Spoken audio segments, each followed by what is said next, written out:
Cayley എന്ന കുഞ്ഞിനെയാണ് മൂവിയുടെ സ്റ്റാർട്ടിങ്ങിൽ കാണിക്കുന്നത്. കെയ്ലിയുടെ അച്ഛനായ ജെയും അമ്മയായ റെബേക്കയും എല്ലാ അഡ്വഞ്ചേഴ്സിനും പോകുമ്പോഴും കെയ്ലിയെയും എല്ലാത്തിനും കൊണ്ടുപോകുമായിരുന്നു. അങ്ങനെ വളരെ സന്തോഷകരമായ ഒരു ലൈഫായിരുന്നു അവരുടേത്. എന്നാൽ അത് അധിക നാൾ നീണ്ടു നിന്നില്ല. റെബേക്കയും ജെയും വിവാഹമോചിതരായിരിക്കുന്നു. അവർ എന്ത് കാരണം കൊണ്ടാണ് വേർപിരിഞ്ഞതെന്ന് ഇവിടെ പറയുന്നില്ല.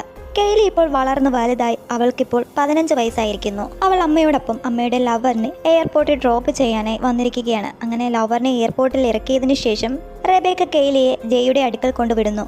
ജെയിന് ഇപ്പോൾ പുതിയൊരു കാമുകിയുണ്ട്. കാമുകി കെയ്ലിയെയും റെബേക്കയും കണ്ടപ്പോൾ വെൽക്കം ചെയ്യുന്നു. കെയ്ലിയുടെ സ്കൂൾ ടൈം ആയിരിക്കുന്നു. അപ്പോൾ കെയ്ലിയെ സ്കൂളിൽ കൊണ്ടുപോയി വിടുന്നത് ജെയാണ്. അങ്ങനെ കെയ്ലി ജെയോടൊപ്പം കാറിൽ പോകുന്ന വഴിയിൽ വെച്ച് ഒരു ബസ് സ്റ്റോപ്പിൽ ബസ് കാത്തു നിൽക്കുന്ന കെയ്ലിയുടെ ഫ്രണ്ടായ ബ്രിട്ടാനി നിൽക്കുന്നത് കണ്ടു. ഈ ബ്രിട്ടാനി ഒറ്റയ്ക്കാണ് നിൽക്കുന്നത്. അപ്പോൾ അവർ ബ്രിട്ടാനിയെ വിളിച്ച് കാറിൽ കയറ്റിയിട്ട് വണ്ടി മുന്നോട്ട് പോകുന്നു. ഇതിനിടയിൽ ബ്രിട്ടാനിയുടെ മുഖത്ത് കണ്ട ചെറിയ മുറിവ് കണ്ടിട്ട് കെയ്ലി അവളോട് ചോദിക്കുമ്പോൾ ഇത് അത്ര സീരിയസ് അല്ല, എവിടെയോ തട്ടി മുറിഞ്ഞതാണെന്ന് ബ്രിട്ടാനി മറുപടി നൽകി. അതിനുശേഷം അവർ കുറച്ചു ദൂരം മുന്നോട്ട് പോകുമ്പോൾ ബ്രിട്ടാനിക്ക് ബാത്റൂമിൽ പോകണം, അതുകൊണ്ട് വണ്ടി നിർത്താനെന്ന് ജെയോട് പറയുന്നു. എന്നാൽ അവിടെയെങ്ങും ഒരു റെസ്റ്റ് റൂം ഉണ്ടായിരുന്നില്ല. സോ ബ്രിട്ടാനിയും കെയ്ലിയും കൂടി കാടിനുള്ളിലേക്ക് പോകുന്നു. ജെ കാറിന് വെളിയിൽ അവരെ കാത്തു നിൽക്കുകയാണ്. അങ്ങനെ കുറച്ചു നേരം നിന്നതിന് ശേഷം അവർ വരുന്നത് വരെ കാട്ടിൽ കുറച്ച് നിൽക്കാമെന്ന് ജയ് കരുതി. അങ്ങനെ കാട്ടിൽ കൂടി നടക്കുന്നതിനിടെ പെട്ടെന്ന് പെൺകുട്ടികളുടെ നിലവിളി കേട്ടു. ജയ് ശബ്ദം കേട്ട ഭാഗത്തേക്ക് ഓടി വന്ന് നോക്കുമ്പോൾ ഒരു പാലത്തിന്മേൽ ഒറ്റയ്ക്ക് പേടിച്ച് നിൽക്കുന്ന കെയ്ലിയാണ് അവൻ കാണുന്നത്. അവൻ കാര്യം തിരക്കപ്പോൾ ബ്രിട്ടാനി അബദ്ധവശാൽ ബ്രിഡ്ജിൽ നിന്ന് താഴെ വീണെന്ന് കെയ്ലി മറുപടി നൽകി. കേട്ടയുടനെ ജയ് വേഗം പാലത്തിനടിയിലുള്ള നദിയിലിറങ്ങി തിരച്ചിൽ ആരംഭിച്ചു. എന്നാൽ അവളെ അവിടെ എങ്ങും കണ്ടെത്താനായില്ല. ഈ തിരച്ചിലിനിടെ ജെയുടെ ഫോൺ അവിടെ എവിടെയോ നഷ്ടപ്പെട്ടു. അതേസമയം ബ്രിട്ടാനിയുടെ പേഴ്സ് അവിടെ നിന്ന് കണ്ടുകിട്ടി. പേഴ്സിൽ അവളുടെ ഫോണുണ്ട്, പക്ഷേ വീഴ്ചയുടെ ആഘാതത്തിൽ ഡാമേജ് ആയിട്ടുണ്ട്. അതേസമയം ജയ് വളരെ പാനിക്കായിരിക്കുകയാണ്. അവൻ എന്ത് ചെയ്യണമെന്ന് അറിയില്ല. അവൻ ഓടി വന്നിട്ട് കെയ്ലിയുടെ ഫോൺ എടുത്ത് 911 വിളിക്കാനായി ശ്രമിക്കുമ്പോൾ കെയ്ലി അവനെ തടഞ്ഞു. എന്നിട്ട് പറയുകയാണ്, ബ്രിട്ടാനി വീണതല്ല, ഞാൻ അവളെ തള്ളിയിട്ടതാണ്. അവളുടെ സ്വഭാവം നല്ലതല്ല. ആ ടൈമിൽ അവൾ ഓരോന്നും പറഞ്ഞു വന്നപ്പോൾ ദേഷ്യം വന്ന് ഞാൻ അവളെ തള്ളിയിട്ടതാണ്. മകൾ ഈ പറഞ്ഞത് കേട്ട് ജയ് ആണെങ്കിൽ വിറയ്ക്കുകയാണ്. ആ സമയത്ത് ഒരു ട്രക്ക് അതിലേക്കൂടി പാസ് ചെയ്തു പോകുമ്പോൾ ജയ് തൻ്റെ മകളെ മറയ്ക്കുന്നു. അതിനുശേഷം കെയ്ലിയെ എങ്ങനെ രക്ഷിക്കാമെന്നാണ് അവൻ ആലോചിക്കുന്നത്. അങ്ങനെ ജയ് കെയ്ലിയെ സ്കൂളിൽ കൊണ്ടുപോയി വിടുന്നതിന് പകരം അവളെ സിറ്റിയിലെ ഒരു ഓഫീസ് ബിൽഡിങ്ങിലേക്ക് കൊണ്ടുവരുന്നു. ഇവിടെയാണ് കെയ്ലിയുടെ അമ്മ വർക്ക് ചെയ്യുന്നത്. കെയ്ലിയെ വെളിയിൽ നിർത്തിയിട്ട് ജയ് മാത്രമാണ് റെബേക്കയെ കാണാനായി പോകുന്നത്. എന്നാൽ റെബേക്കയെ കണ്ടിട്ടും ജയ്ക്ക് നടന്ന കാര്യം അവളോട് പറയാൻ ചെറിയ ബുദ്ധിമുട്ടുണ്ടായിരുന്നു. കെയ്ലി വെളിയിലുണ്ട്, അവൾക്ക് നിന്നെ കാണണമെന്ന് ജയ് അവളോട് പറയുമ്പോൾ കെയ്ലിയെ സ്കൂളിൽ വിടാതെ ഉത്തരവാദിത്തമില്ലാത്ത ഫാദറാണെന്ന് പറഞ്ഞ് റെബേക്ക അവനോട് ദേഷ്യപ്പെടുന്നു. എന്നിട്ടും അവൻ ഒന്നും പറയാതെ അവളെയും കൂട്ടി മകളുടെ അടുത്തേക്ക് വരുമ്പോൾ കെയ്ലി ആണെങ്കിൽ അവിടെ ഇരുന്ന് വലിക്കുന്നതാണ് കാണുന്നത്. കെയ്ലി ഒരു ആസ്മ രോഗിയാണ്. അപ്പോൾ അവളുടെ ഇൻഹേലർ എന്ത് എന്ന് ചോദിക്കുമ്പോൾ അത് കണ്ടില്ലെന്ന് കെയ്ലി മറുപടി നൽകിയതിനെ തുടർന്ന് അവൾക്ക് പുതിയൊരു ഇൻഹേലർ വാങ്ങിച്ചു കൊടുത്തിട്ട് കെയ്ലിയെ വീട്ടിലേക്ക് കൊണ്ടുപോകുന്നു. അങ്ങനെ വീട്ടിൽ ചെന്നിട്ട് അവൾ കുളിച്ചുകൊണ്ടിരിക്കുന്നതിനിടയിൽ വെച്ച് അവളുടെ ഷർട്ട് കീറിയിരിക്കുന്നത് റെബേക്കയുടെ ശ്രദ്ധയിൽപ്പെട്ടു. അപ്പോൾ ഇതെങ്ങനെ സംഭവിച്ചെന്ന് റെബേക്ക ചോദിക്കുമ്പോൾ നടന്ന കാര്യങ്ങളെല്ലാം കെയ്ലി റെബേക്കയോട് തുറന്നു പറയുന്നു. അങ്ങനെ സംഭവമെല്ലാം അറിഞ്ഞ റെബേക്ക ബ്രിട്ടാനിയെ കണ്ടെത്താനായി നദിയിലേക്ക് പോകാമെന്ന് ജെയോട് പറയുമ്പോൾ ജയ് പറയുന്നു, നമ്മൾക്കിപ്പോൾ പോകണ്ട, ഞാൻ അവളെ അവിടെയെല്ലാം നോക്കിയതാണ്, പക്ഷേ കണ്ടില്ല. അവൾ ഉറപ്പായും ആ ഒഴുക്കിൽപ്പെട്ടിട്ട് മരിച്ചിട്ടുണ്ടാവും. ഇനിയിപ്പോൾ നമ്മുടെ മകളെ ഇതിൽ നിന്ന് എങ്ങനെ രക്ഷപ്പെടുത്താമെന്നാണ് ആലോചിക്കേണ്ടത്. ജയ് പറയുന്നതിൽ കാര്യമുണ്ടെന്ന് മനസ്സിലാക്കിയ റെബേക്ക അവൻ പറയുന്നതിനോട് യോജിക്കുന്നു. ശേഷം ആ കീറിയ കെയ്ലിയുടെ ഷർട്ട് അവൾ തീയിട്ടു. കാരണം മകൾക്കെതിരെ ഒരു തെളിവ് പോലും അവശേഷിക്കാൻ പാടില്ല. അതിനുശേഷം രാത്രിയിൽ ബ്രിട്ടാനി ആ നദിയിൽ മരിച്ചു കിടക്കുന്നതായി റെബേക്ക സ്വപ്നം കണ്ട് ഞെട്ടിയുണരുകയുണ്ടായി. റെബേക്കയെ ആ സംഭവമെല്ലാം വല്ലാതെ അലട്ടുന്നുണ്ടായിരുന്നു. പിറ്റേ ദിവസം ജയ് റെബേക്കയുടെ വീട്ടിലേക്ക് വരുമ്പോൾ റെബേക്ക തലേന്ന് കണ്ട പേടി സ്വപ്നം കാരണം വളരെ സ്ട്രേഞ്ചായാണ് അവനോട് പെരുമാറുന്നത്. തങ്ങളുടെ മകൾക്ക് ഇങ്ങനെയൊക്കെ ചെയ്യാൻ കഴിയുമോ ഇല്ലയോ എന്നായിരുന്നു അവരുടെ സംശയം. ഇതിനെ ചൊല്ലി അവർ വഴക്കിടുമ്പോൾ കെയ്ലി ഇതെല്ലാം ജനലിൽ കൂടി കാണുന്നുണ്ടായിരുന്നു. അവൾ വളരെ ദേഷ്യപ്പെട്ട് ഗ്ലാസ് എല്ലാം തകർത്ത് അവിടെ നിന്ന് പോകാനൊരുങ്ങുമ്പോൾ റെബേക്കയും ജെയും അവളുടെ പിന്നാലെ പോയി കെയ്ലിയെ തിരികെ വീടിനുള്ളിലേക്ക് കൊണ്ടുവരുന്നു. അപ്പോൾ കെയ്ലി വളരെ വയലന്റായി പേരൻസിനോട് പറയുകയാണ്, നിങ്ങൾ തമ്മിൽ വഴക്കിടേണ്ട ആവശ്യമില്ല, ഞാൻ മനഃപൂർവ്വം ബ്രിട്ടാനിയെ തള്ളിയിട്ടതാണ്. അവിടെ സമാധാനമില്ലാത്ത ഒരു പിരിമുറുക്കത്തിനിടയിൽ ജയ് ആ വീട് വിട്ടു പോവുകയാണ്.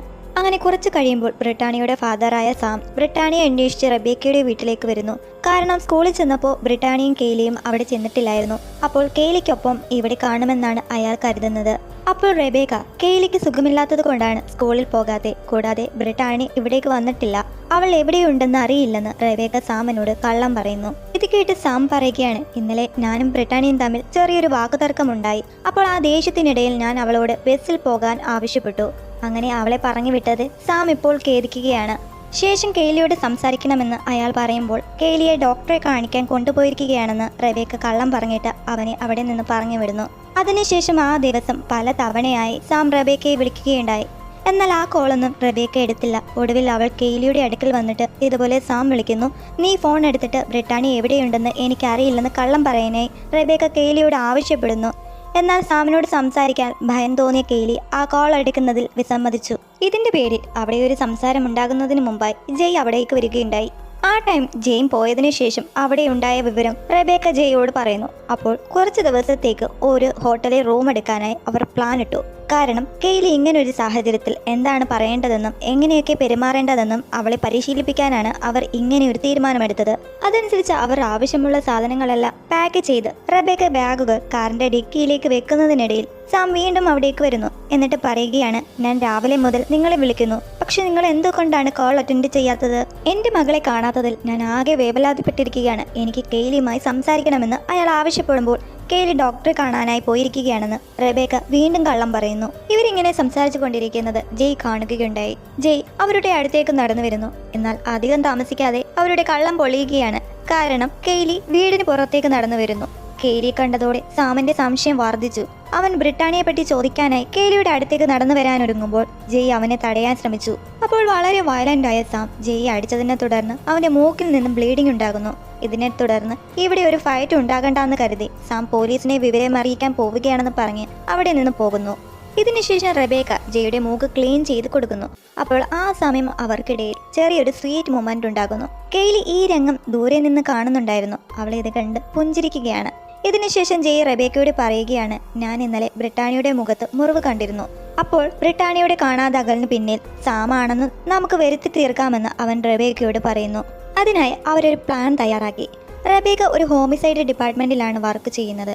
ഈ ഡിപ്പാർട്ട്മെന്റിലെ ഒരു ഡിറ്റക്റ്റീവ് റെബേക്കയുടെ ഫ്രണ്ടാണ്. അപ്പോൾ റെബേക്ക അവരെ കണ്ടിട്ട് അവരുടെ പ്ലാൻ അനുസരിച്ചുള്ള ഒരു കള്ളക്കഥ പറയുന്നു. അതായത് എൻ്റെ മകളുടെ ബെസ്റ്റ് ഫ്രണ്ടായ ബ്രിട്ടാനിയെ കഴിഞ്ഞ 24 hours കാണാനില്ല. ഇതിന് പിന്നിൽ അവളുടെ അച്ഛനാണോ എന്ന് സംശയമുണ്ട്. അതിന് കാരണം അവർ തമ്മിൽ പലപ്പോഴും വഴക്കുണ്ടാകാറുണ്ട്. മാത്രമല്ല സാം അടിച്ചതിൽ നിന്നുണ്ടായ മുറിവ് ബ്രിട്ടാനിയുടെ മുഖത്ത് കണ്ടിരുന്നു. ഇതേ സമയം ജയ് ആണെങ്കിൽ മകളെ കാണാനായി റെബേക്കയുടെ വീട്ടിലേക്ക് വരുന്നു. അപ്പോൾ കെയ്ലി സ്വയം അവളുടെ കയ്യിൽ മുറിച്ചിരിക്കുന്നത് കണ്ട് മോൾ ഇങ്ങനെയൊന്നും ചെയ്യാൻ പാടില്ല, മോൾക്ക് നല്ലൊരു ഭാവിയുണ്ടെന്ന് പറഞ്ഞ് ആശ്വസിപ്പിച്ചു. എന്നിട്ട് മോൾ സുന്ദരിയാണെന്ന് പറയുമ്പോൾ കെയ്ലി പറയുകയാണ്, എന്നാലും ഞാൻ ബ്രിട്ടാനിയോട് അത്രയും വരില്ല. കെയ്ലിയുടെ ഈ മറുപടിയിൽ നിന്ന് അവൾക്ക് ബ്രിട്ടാനിയോട് നല്ല അസൂയ ഉണ്ടായിരുന്നെന്ന് നമുക്ക് മനസ്സിലാക്കാം. പിന്നീട് കുറച്ച് കഴിഞ്ഞപ്പോൾ റെബേക്ക ഡിറ്റക്റ്റീവിനെയും കൂട്ടി വീട്ടിലേക്ക് വരുന്നു. കാരണം ഡിറ്റക്റ്റീവിന് ബ്രിട്ടാനിയെ പറ്റി കെയ്ലിയോട് ചോദിച്ചറിയണമായിരുന്നു. അപ്പോൾ ഇതിന് മറുപടിയായി പേരൻസ് പറഞ്ഞതനുസരിച്ച് കെയ്ലി പറയുന്നു, 2 ദിവസത്തിന് മുമ്പ് ഞാൻ അവളെ കണ്ടിരുന്നു. അന്ന് അവളുടെ മുഖത്ത് ഞാൻ മുറിവ് കണ്ടിരുന്നു. അതിനുശേഷം അവളെ കണ്ടിട്ടില്ല. അതുമാത്രമല്ല ബ്രിട്ടാനിയും അച്ഛനും പലപ്പോഴും വഴക്കുണ്ടാകാറുണ്ടെന്ന് ബ്രിട്ടാനി എന്നോട് പറഞ്ഞിട്ടുണ്ട്. ഇവർ ഈ സംസാരിക്കുന്നതെല്ലാം ജയ് മുകളിൽ നിന്ന് ഒളിഞ്ഞു നിന്ന് ശ്രദ്ധിക്കുന്നുണ്ടായിരുന്നു. അങ്ങനെ കെയ്ലിയിൽ നിന്ന് എല്ലാം അറിഞ്ഞതിന് ശേഷം താൻ സാമിനെ കാണാൻ പോകുവാണെന്ന് ഡിറ്റക്റ്റീവ് റെബേക്കയോട് പറയുന്നു. കെയ്ലി പറഞ്ഞതെല്ലാം അവർക്ക് വിശ്വാസമായെന്ന് അവരുടെ സംസാരത്തിൽ നിന്ന് മനസ്സിലാകും. അതിനുശേഷം 2 ഡിറ്റക്റ്റീവ് ആണെങ്കിൽ സാമിനെ കാണാനായി സാമിന്റെ വീട്ടിലേക്ക് വരുന്നു. എന്നിട്ട് ബ്രിട്ടാനിയെ പറ്റി ചോദിക്കുമ്പോൾ സാം പറയുകയാണ്, എൻ്റെ മകളെ കാണാനില്ല. ആ കാര്യം പോലീസിനെ അറിയിക്കാനായി ഇറങ്ങുന്നതിനിടയിലാണ് ഞാൻ നിങ്ങളെ കണ്ടതെന്ന് പറയുമ്പോൾ ഡിറ്റക്റ്റീവ് പറയുന്നു, ഞാൻ തൻ്റെ മകളെ പീഡിപ്പിക്കാറില്ലേ എന്ന് ചോദിക്കുമ്പോൾ സാം അത്ഭുതപ്പെടുകയാണ്. എന്നിട്ട് ഞാൻ അങ്ങനെയൊന്നും ചെയ്തിട്ടില്ലെന്ന് അവൻ ഉറപ്പിച്ച് പറയുന്നു. പിന്നീട് അടുത്ത ദിവസം ജയ് കെയ്ലിയും കൂടി ഒരു സ്ഥലത്തേക്ക് കൊണ്ടുപോകുന്നു. അപ്പോൾ അവിടെ വെച്ച് ജയുടെ ലവറിനെ കാണുകയുണ്ടായി. പക്ഷെ അവളാണെങ്കിൽ വളരെ അപ്സെറ്റ് ആണ്. കാരണം കഴിഞ്ഞ ദിവസം ജയുടെ കാറിൽ നിന്ന് ഒരു സ്ത്രീയുടെ പേഴ്സ് അവൾക്ക് കിട്ടിയിരുന്നു. അപ്പോൾ ഈ പേഴ്സ് കാണിച്ചിട്ട് അത് ആരുടേതാണെന്ന് അവൾ ചോദിക്കുമ്പോൾ ഇത് ബ്രിട്ടാനിയുടെ പേഴ്സ് ആണെന്ന് ജയ്ക്ക് അറിയാം. പക്ഷേ അവനത് പറയാൻ പറ്റില്ലല്ലോ. സോ കെയ്ലിയുടേതാണെന്ന് അവൻ കള്ളം പറയുന്നു. എന്നാൽ അത് വിശ്വസിക്കാൻ അവൾ തയ്യാറായില്ല. അപ്പോൾ ഇത് പ്രൂവ് ചെയ്യാനായി ജയ് കെയ്ലി അന്വേഷിക്കുമ്പോൾ അവളെ അവിടെയെങ്ങും കാണുന്നില്ല. കാരണം അച്ഛൻ കാമുകിയുമായി നിൽക്കുന്നത് അവൾക്ക് അത്ര ഇഷ്ടപ്പെട്ടിട്ടില്ല. അതിനാൽ അവൾ അവിടെ നിന്ന് പോയി. മറുവശത്ത് റെബേക്ക ജോലി സ്ഥലത്തേക്ക് വരുമ്പോൾ ഡിറ്റക്റ്റീവ് റെബേക്കയോട് ചോദിക്കുവാണ്, ബ്രിട്ടാനിയുടെ ഫോൺ കെയ്ലിയുടെ കൈവശമുണ്ടോ? ഇല്ലെന്ന് റെബേക്ക ഉടനെ മറുപടി നൽകി. എന്നാൽ ബ്രിട്ടാനിയുടെ ഫോൺ ട്രേസ് ചെയ്തതായി ഡിറ്റക്റ്റീവ് പറയുമ്പോൾ റെബേക്ക ഞെട്ടി. അതുകൂടാതെ ഫോൺ ഇപ്പോഴും ആക്റ്റീവാണ്. ജയ് താമസിക്കുന്ന ഏരിയയിൽ ആ ഫോൺ ഉണ്ടെന്ന് കണ്ടെത്തിയിട്ടുണ്ടെന്ന് അവർ പറയുന്നു. അടുത്ത സീനിൽ കെയ്ലി ജയുടെ വീട്ടിൽ നിന്ന് വീട്ടിലേക്ക് വരുന്ന വഴിയിൽ വെച്ച് സാമിനെ കാണുന്നു. സാം തൻ്റെ മകൾ എവിടെയാണെന്ന് അവളോട് ചോദിക്കുമ്പോൾ വേറെ നിവർത്തിയില്ലാതെ അവൾ അവനോട് എല്ലാം തുറന്നു പറയുന്നു. ഇത് കേട്ട് വളരെ വയലന്റ് ആയ സാമാണെങ്കിൽ കെയിലിയോട് ദേഷ്യപ്പെടുമ്പോൾ കെയിലി വേഗം അവിടെ നിന്നോടി വീട്ടിലേക്ക് വരുന്നു. എന്നാൽ കെയിലിയെ പിന്തുടർന്ന് സാമും അവിടെ എത്തി. കുറച്ചു നേരം കഥകം മുട്ടിക്കൊണ്ടേയിരുന്നു. തുറക്കാതെ വന്നപ്പോൾ അവൻ അവിടെ നിന്ന് പോയി. പിന്നീട് കുറച്ചു കഴിഞ്ഞപ്പോൾ റെബേക്ക വീട്ടിലേക്ക് വരുന്നു. പിന്നാലെ ജയ് വന്നപ്പോൾ റെബേക്ക ബ്രിട്ടാനിയുടെ ഫോൺ ട്രേസ് ചെയ്തെന്നും പോലീസ് ഉടനെ നമ്മളെ കണ്ടെത്തും, നിങ്ങൾ ചെയ്തത് മണ്ടത്തരമായി പോയെന്ന് പറഞ്ഞ് ജയ്ക്ക് നേരെ ദേഷ്യപ്പെടുന്നു. അപ്പോൾ ജയ് അവളോട്, റിലാക്സ്, ഇവിടെ ഞാൻ മാത്രമല്ല നിരവധി ആളുകൾ ഈ ഏരിയയിൽ താമസിക്കുന്നുണ്ട്. അപ്പോൾ പേരൻസ് തമ്മിൽ വഴക്കിടുന്നത് കണ്ട കെയിലി വളരെ വിഷമത്തോടെ കരയുന്നത് കണ്ടപ്പോൾ അവർ വഴക്കിടൽ നിർത്തിയിട്ട് മകളെ സമാധാനിപ്പിക്കുന്നു. മറുവശത്തെ ഡിറ്റക്റ്റീവ് സാം പറഞ്ഞതനുസരിച്ച് സാം ബ്രിട്ടാനിയെ ബസ് കയറാനായി ഇറക്കിയ ആ ബസ് സ്റ്റോപ്പിലേക്ക് അന്വേഷണത്തിനായി വരുന്നു. എന്നിട്ട് ആ ബസ് സ്റ്റോപ്പിന് ചുറ്റും നോക്കുമ്പോഴാണ് അകലെയായി ഒരു നദി കാണുന്നത്. അപ്പോൾ അവരിൽ ചെറിയൊരു സംശയം തോന്നി തുടങ്ങി. പിന്നീട് അടുത്ത ദിവസം ഡിറ്റക്റ്റീവ് കെയിലിയുടെ വീട്ടിലേക്ക് വീണ്ടും വരുന്നു. ഇപ്രാവശ്യം വന്നിരിക്കുന്നത് കെയിലിക്കെതിരെയുള്ള എവിഡൻസ് കളക്ട് ചെയ്തിട്ടാണ്. അതെന്താണെന്ന് വെച്ചാൽ കെയിലിയും ബ്രിട്ടാനിയും ഒരു ബോയെ ചൊല്ലി സ്കൂളിൽ വെച്ച് അടുത്തിടെ വഴക്കിട്ടിട്ടുണ്ട്.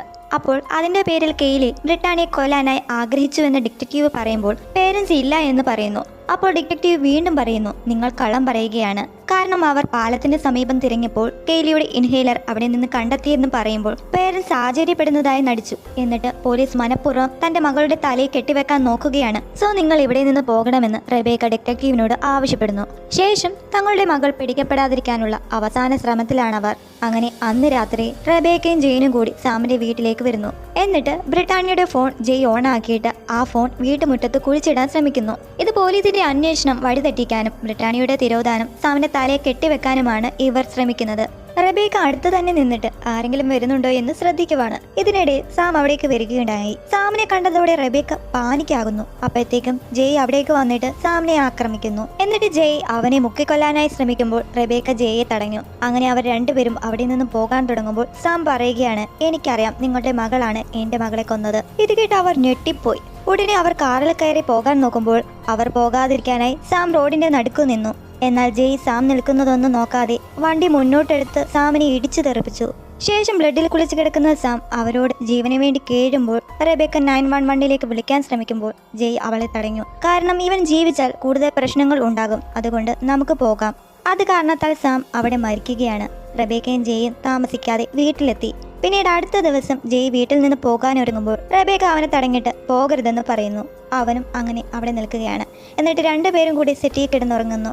ശേഷം അവർ രണ്ടുപേരും ഒരുമിച്ച് കെയിലിയോടൊപ്പം ഇരുന്ന് ബ്രേക്ക്ഫാസ്റ്റ് കഴിച്ചു. അത് കഴിഞ്ഞ് റെബേക്ക സാമിന്റെ ബ്ലഡ് കാറിൽ നിന്ന് തുടച്ചു മാറ്റുമ്പോൾ ഡോർ തുറക്കുന്ന സൗണ്ട് കേട്ട് അവൾ തിരിഞ്ഞു നോക്കുമ്പോൾ ഞെട്ടിപ്പോയി. കാരണം ബ്രിട്ടാനി ഫ്രണ്ടിൽ നിൽക്കുന്നു. ഇത് ബ്രിട്ടാനിയുടെ പ്രേതമാണോ എന്നാണ് റെബേക്കയുടെയും ജെയുടെയും സംശയം. അവർ ഒന്നും പറയാതെ അന്തം വിട്ട് നിൽക്കുന്നത് കണ്ട് ബ്രിട്ടാനി പറയുകയാണ്, ഞാൻ എൻ്റെ കാമുകനെ കാണാനായി കെയിലിയും ഞാനും കൂടി തയ്യാറാക്കിയ ഡ്രാമയായിരുന്നു എൻ്റെ മരണം. ഇത് കേട്ടിട്ട് ദേഷ്യം വന്ന അവരാണെങ്കിൽ കൂടുതലൊന്നും പറയാതെ അവളെ അവിടെ നിന്ന് പറഞ്ഞു വിടുന്നു. ഇവരുണ്ടാക്കി ഈ കള്ള ഡ്രാമയ്ക്ക് മുന്നിൽ ഒരു നിരപരാധിയെ കൊന്നുവെന്ന് മനസ്സിലാക്കിയ അവർ ആകെ തകർന്നു പോയി. ആ ടൈം കെയിലിയും വന്നിട്ട് പേരൻസിനോട് എല്ലാം തുറന്നു പറയുന്നു. ഞാൻ ഇതെല്ലാം നേരത്തെ പറയാനിരുന്നതായിരുന്നു, എന്നാൽ എൻ്റെ പേരൻസിനെ വീണ്ടും പഴയതുപോലെ ഒന്നിപ്പിക്കാൻ വേണ്ടിയാണ് മറച്ചു വെച്ചത്. ഞാൻ ചെയ്തത് തെറ്റാണെന്ന് എനിക്കറിയാം, നിങ്ങൾ എന്നോട് ക്ഷമിക്കണം, എന്നെ അവഗണിക്കരുതെന്ന് കെയിലി പേരൻസിനോട് അപേക്ഷിക്കുമ്പോൾ പേരൻസ് ഓടി വന്ന് അവളെ ഹഗ് ചെയ്യുന്നു. അങ്ങനെ അവർ 3 പേരും വികാരഭരിതമായി ഹഗ് ചെയ്ത് നിൽക്കുമ്പോൾ പോലീസ് വാഹനത്തിന്റെ സൈറൺ മുഴങ്ങുന്ന ശബ്ദമാണ് കേൾക്കുന്നത്. താമസിക്കാതെ ഡോർ ബെൽ അടിക്കുന്ന ശബ്ദം ആവർത്തിച്ച് കേൾക്കുന്നതിലൂടെ ഈ മൂവി ഇവിടെ അവസാനിക്കുന്നു.